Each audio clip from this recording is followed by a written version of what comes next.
Assalamualaikum warahmatullahi wabarakatuh. Kami dari kelompok 1 akan mempresentasikan hasil kerja kami yang berjudul Kepribadian dan Nilai. Nama saya Ayunda Delia dengan NIM 31219050. Saya di sini sebagai moderator. Langsung saja materi pertama akan disampaikan oleh rekan saya yaitu Miranti Saputri. Nama saya Miranti Saputri, NIM 31219153. Baiklah, materi pertama ada pengertian dari kepribadian.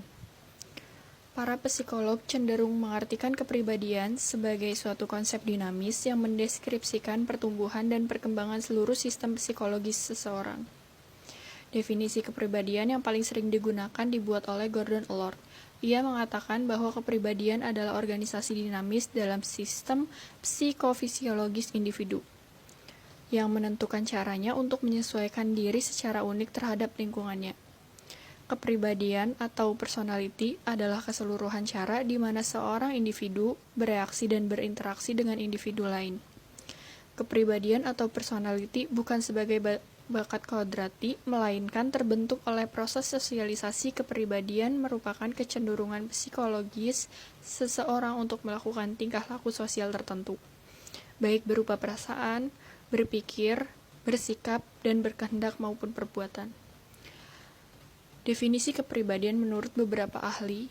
Yang pertama, dari Yinger, kepribadian adalah keseluruhan perilaku dari seorang individu dengan sistem kecenderungan tertentu yang berinteraksi dengan serangkaian instruksi.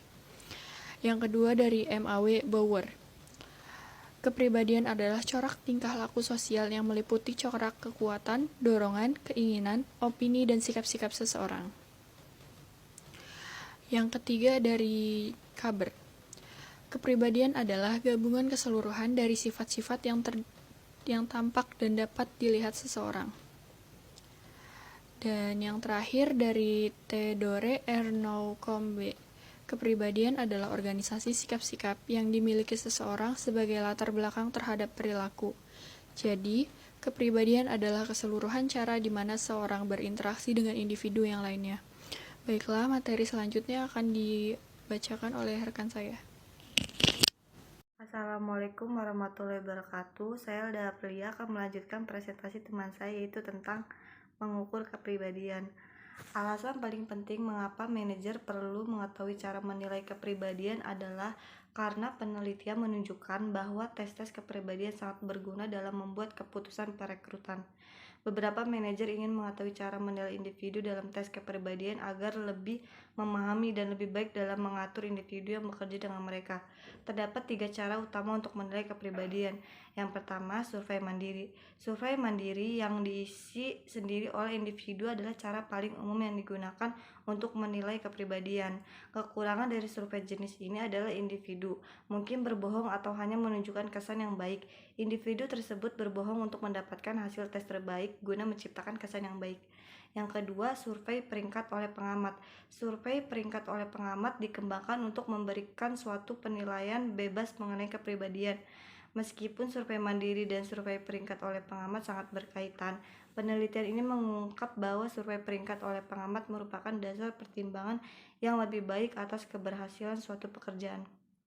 Yang ketiga, ukuran proyeksi. Beberapa contoh ukuran proyeksi adalah Rorschach Inkbot Test dan Thematic Appreciation Test TAT. Dengan Rorschach dan TAT, para ahli kemudian menilai respon-respon tersebut. Selanjutnya, sumber kepribadian. 1. Keturunan. Terdapat 3 dasar penelitian berbeda yang memberikan sejumlah kredibilitas terhadap argumen bahwa faktor keturunan memiliki peran penting dalam menentukan kepribadian seseorang. Dasar pertama terfokus pada penyokong genetis dan perilaku dan temperamen anak-anak. Dasar kedua berfokus pada anak-anak yang dipisahkan sejak lahir. Dasar ketiga meneliti konsistensi kepuasan kerja dari waktu ke waktu dan dalam berbagai situasi. Penelitian terhadap anak-anak memberikan dukungan yang kuat terhadap pengaruh dari faktor keturunan. Bukti menunjukkan bahwa sifat-sifat seperti perasaan malu, rasa takut, dan agresif dapat dikaitkan dengan karakteristik genetis bawaan. Temuan ini mengemukakan bahwa beberapa sifat kepribadian mungkin dihasilkan dari kode genetis sama yang mempengaruhi faktor-faktor seperti tinggi badan dan warna rambut. Dukungan tambahan terhadap pentingnya faktor keturunan dapat ditentukan dalam berbagai penelitian mengenai kepuasan kerja individual. Kepuasan kerja individual ternyata relatif stabil dari waktu ke waktu. Hasil ini konsisten dengan apa yang Anda harapkan jika kepuasan ditentukan oleh sesuatu yang menjadi bawaan dalam diri seseorang bila dibandingkan dengan faktor lingkungan luar. Faktanya, penelitian telah menunjukkan bahwa anak-anak kembar identik yang dibesarkan secara terpisah memiliki tingkat kepuasan kerja yang sama, meskipun pekerjaan mereka sama sekali berbeda. Kedua, faktor lingkungan.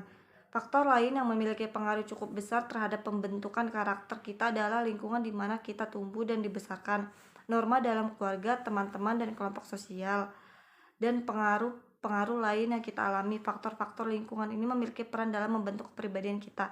Ada cara lain di mana lingkungan relevan untuk membentuk kepribadian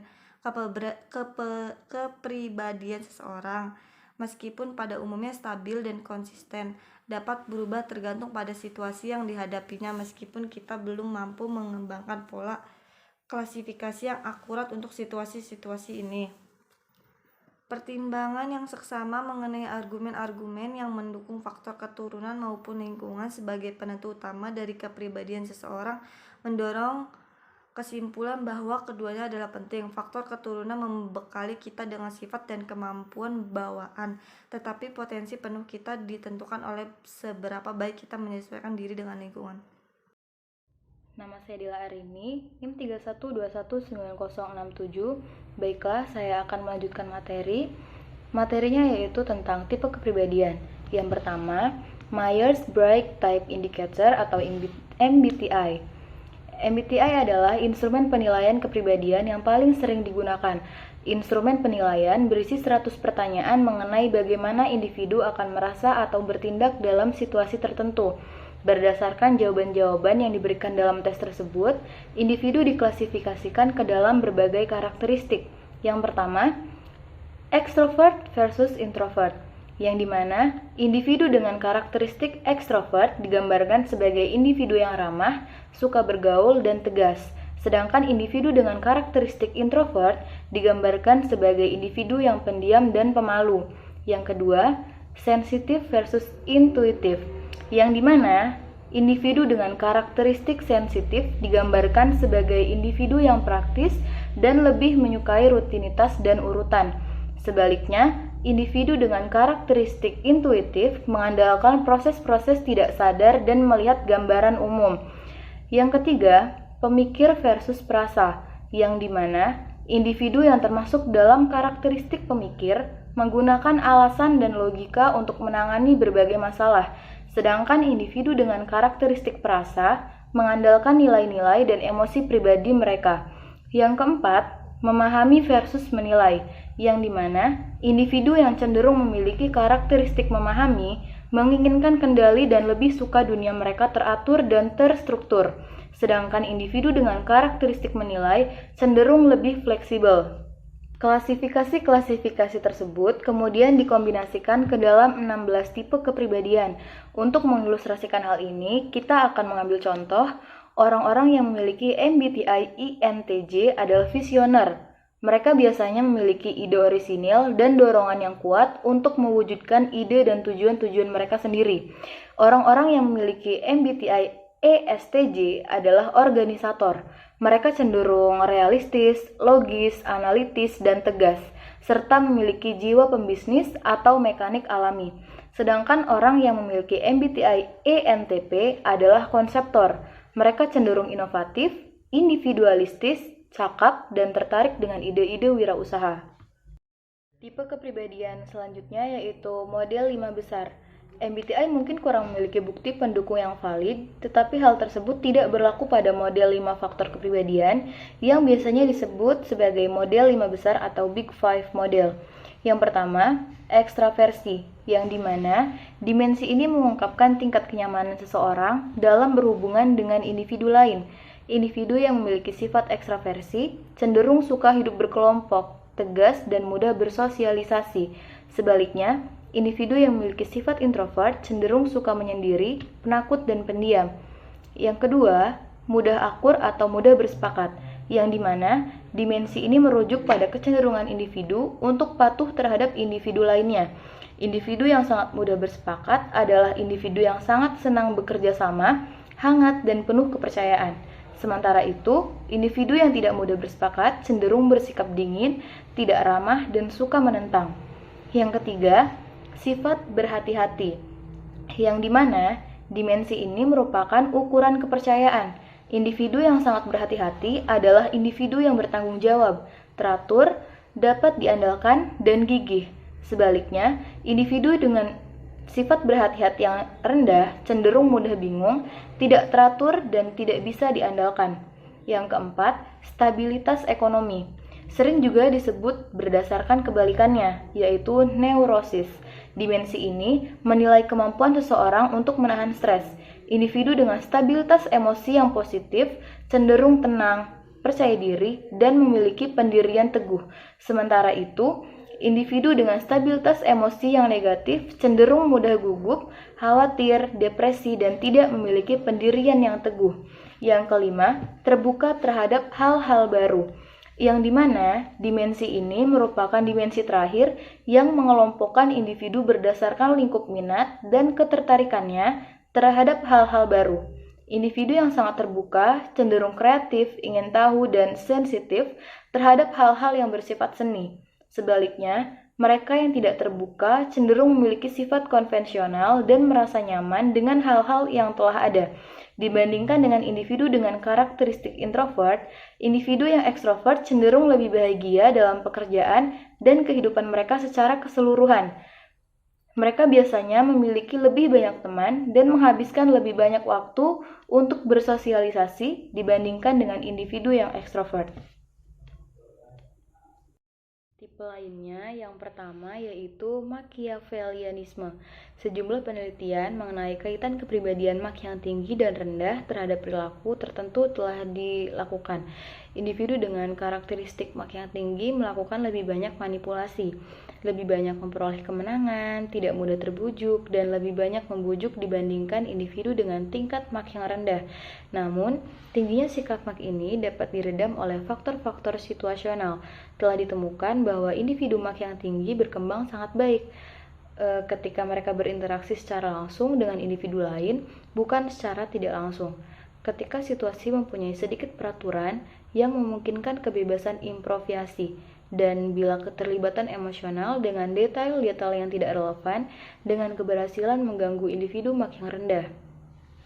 Yang kedua, narsisme. Dalam psikologi, narsisme mendeskripsikan seseorang mempunyai rasa kepentingan diri yang berlebihan, membutuhkan pengakuan berlebih, mengutamakan diri sendiri, dan sangat arogan. Sebuah penelitian mengungkap bahwa ketika individu narsis berpikir mereka adalah pemimpin yang lebih baik bila dibandingkan rekan-rekan mereka, atasan mereka, sebenarnya menilai mereka sebagai pemimpin yang lebih buruk. Individu narsis juga cenderung egois dan eksploitif, dan mereka seringkali memanfaatkan sikap yang dimiliki individu lain untuk kepentingan mereka. Yang ketiga, pemantauan diri atau evaluasi inti diri. Individu dengan tingkat pemantauan diri yang tinggi menunjukkan kemampuan yang sangat baik dalam menyesuaikan perilaku mereka dengan faktor-faktor situasional eksternal. Mereka sangat peka terhadap isyarat-isyarat eksternal dan mampu menyesuaikan perilaku dengan situasi yang berbeda-beda. Individu dengan tingkat pemantauan diri yang rendah cenderung memperlihatkan sikap dan watak asli mereka dalam setiap situasi. Karena itu, terdapat konsistensi perilaku yang tinggi antara siapa mereka dan apa yang mereka lakukan. Yang keempat yaitu pengambilan resiko. Kecenderungan untuk mengambil atau menghindari resiko telah terbukti berpengaruh terhadap berapa lama waktu yang dibutuhkan manajer untuk membuat suatu keputusan dan berapa banyak informasi yang mereka butuhkan sebelum membuat pilihan. Manajer dengan tingkat pengambilan keputusan tinggi membuat keputusan secara lebih cepat dan menggunakan lebih sedikit informasi dan memutuskan pilihan-pilihan mereka bila dibandingkan manajer dengan tingkat pengambilan resiko yang rendah. Yang kelima, kepribadian proaktif. Individu secara aktif berinisiatif untuk memperbaiki keadaan mereka atau menciptakan inisiatif-inisiatif baru di saat individu lain duduk dengan pasif dalam menghadapi situasi. Individu yang proaktif cenderung oportunis, berinisiatif, berani bertindak, dan tekun hingga berhasil mencapai perubahan yang berarti.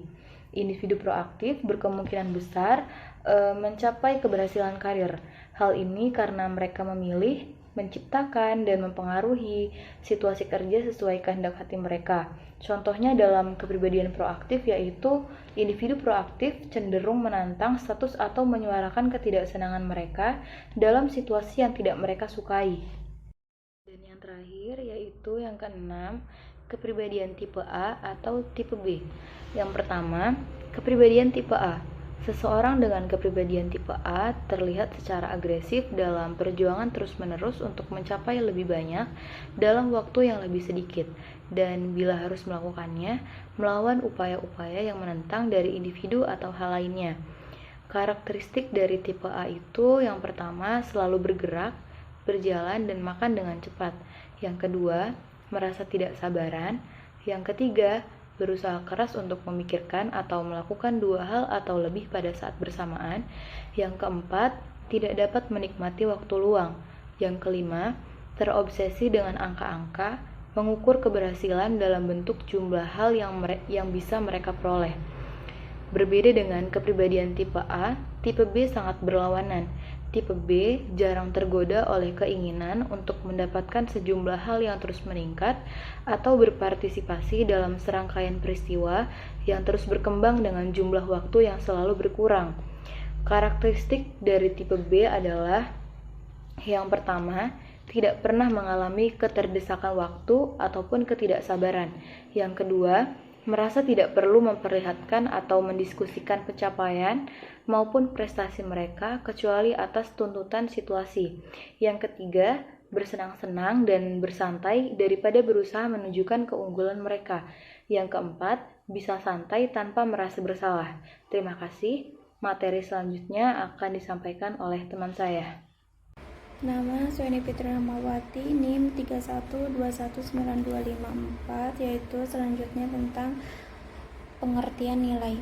Nilai mengandung elemen penilaian karena mengandung ide-ide seseorang individu mengenai apa yang benar, baik, atau diinginkan.